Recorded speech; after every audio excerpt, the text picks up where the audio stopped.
Hi guys, welcome back to my channel, Hot Mess to Success, as I document my journey as I go from a hot mess to success. If you guys don't know, I am currently on a 5-year probation with alcohol monitoring for receiving it wasn't consecutive, but 3 DWIs in a 4-year period. Hot mess, I know.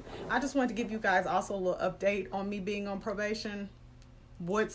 It's not a funny story, like haha, but so I have an alcohol monitoring device, right, that I have to breathe in 3 times a day. It's a portable breathalyzer, and I guess it measures alcohol on your breath, right? So since I've gotten in trouble in the past, I don't have any room for error per se, I have to breathe. I have to pass all my tests, which I problem if you're not drinking and I'm not drinking, right? Well, like 2 weeks ago, I was doing my hair and I was using this Got2b spray. This is crazy. Not thinking nothing of it. Using this Got2b spray, they tell you like there's certain products not to use when you're breathing in the breathalyzer because it can trigger a false positive. One of them are like mouthwash, but who thinks of hairspray? So I took the test and it violated me like twice. Okay, and at first I was freaking out because I was like, what the hell? I know that I haven't consumed any alcohol, and I was just thinking of everything that I'd come in contact with. And I'm telling you, this bottle was sitting in front of me, and the first words are like alcohol denate, whatever. And it's a pretty strong glue spray. So, I assumed that that's what the problem was. Then the third test I passed. So, of course, my PO calls me the next day. And she's like, Miss Green, I know you're not drinking. I was like, no, ma'am, I am not drinking. It was really my hairspray. She's like, your hair, ma'am, I know it sounds crazy, but it's my hairspray. So she's like, well, okay, go take a drug test, which I just took a drug test last month. So I was like, okay, I'll go take the drug test. And they still haven't gotten my results back. And it better not be no monkey business because, y'all, I haven't had any alcohol. So I ain't worried about it.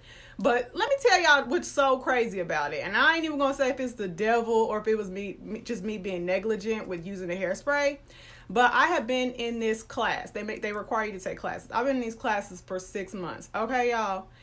And this last week, I was supposed to graduate and be done with the class. But because I had that false positive and they have to wait for my drug test results to come back, they will not graduate me. And if they get a dirty drug test, then I don't even know. But like basically all the 6 months that I just did is void.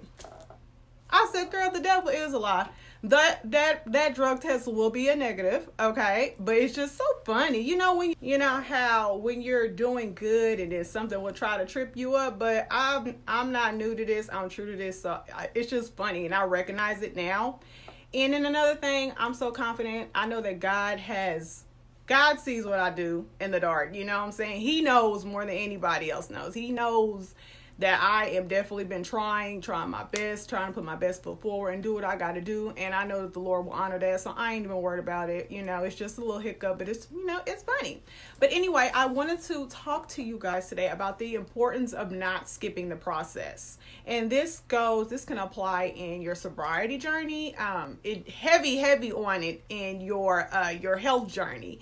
Whether you're trying to get in shape for, just longevity and living or because you want to look good, the process is important, especially in a world where, we pay for convenience and there's plenty of skip the line options that you can take.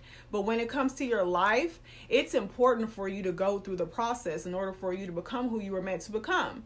They always tell you that everybody has a problem to solve. So like sometimes the bigger problems in our lives are in direct correlation with your gift. And as you seek out that problem and you figure out solutions to it, you're actually able to benefit from doing so by either A, helping somebody else, B, implementing a new business or a new idea that's able to bring you some. Don't skip the process because that's where you develop the characteristics and the skills that you need to become the most successful version of yourself. And when I say that, it's like if you have an issue, like in my case, I had a alcohol abuse issue. I had to do a lot of shadow work. Shadow work means like what was causing me to want to drink, dated all the way back to when I started drinking. I had to assess the relationships around me. I had to become more disciplined.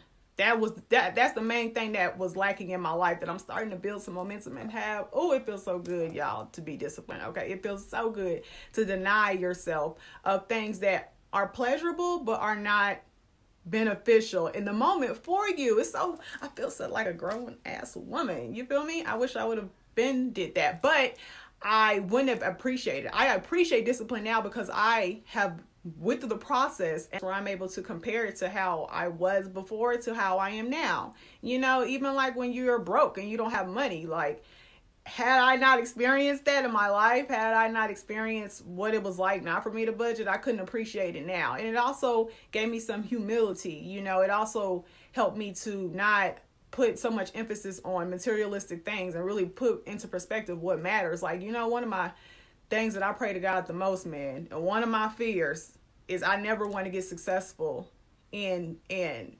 wealthy and get big headed, yo. Like, just think that I run everything, and I don't want to ever be that puffed up person. So I thank God for the humility. I thank God that I'm able to see both sides of the track, and it kind of keeps me balanced. Like, that process, those characteristic skills, you know, like getting things like, oh, I finally figured it out and I got the answer and I won't ever mess up again. Like, that ain't how the process works. I can almost guarantee you that you're going to mess up. You're going to keep fucking up and going back to that same thing like over and over.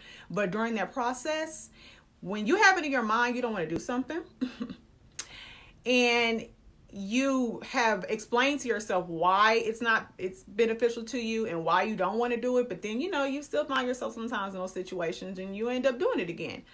Each time, by God's grace, that you're able to see the next time, you'll start to really take notice and inventory of why you don't want to do those things. You'll start getting convicted. You won't want to move like that.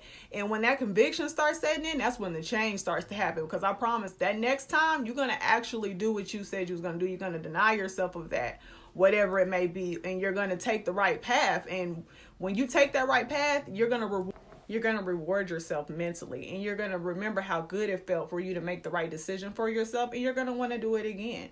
And again, like I said, if you won't get straight consecutive home runs, if you do, then use a bad, you know, shut your mouth. But, you know, you just have to allow yourself that grace. It's going to happen. You just have to want it. That's the key to everything. So it's just like working out. Like, when I first started my workout journey, and working out, man, that process, I'd heavy on not skipping that process. I know we live in a world of convenience. You can literally go to the doctor and show the doctor what you want to look like. But the reason why those girls end up getting off the table and they still unhappy because they skipping the process. Like, when you're in the gym, when you're dieting, when you're changing the way that you eat, it changes a lot of things about you, man. You start to develop those things that make you a confident woman in the process. Because you're like, you know what? I know that I can deny myself from eating that full bag of chips, you know, because I'm mentally strong.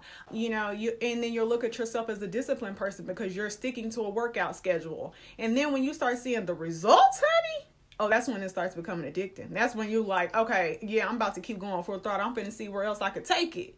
And that's when you start tapping into a whole nother energy, which your girl is right now. And I love it here. And I'm going to keep on going. You know, that's why I'm like, let me encourage somebody else, because I know this is a way to get you to happiness. But yeah, you can't skip the process. So back to the workout thing, because it's a great, when you are deciding to have a healthier lifestyle, you have to make a lot of changes. And then when you start researching these foods and different things that you put into your body, you end up researching other things about your mental health. And that's why I said it changes you as a person, that process. You start realizing why you've been having, you know, you were once in bad moods and things like that. And you start making the necessary, you know, life is not all about painting the perfect picture. If all people saw when they saw you was a perfect picture, what is interesting about that? You know, the process is what makes us interesting. You know, it's what helps us take a bigger scope internally and externally.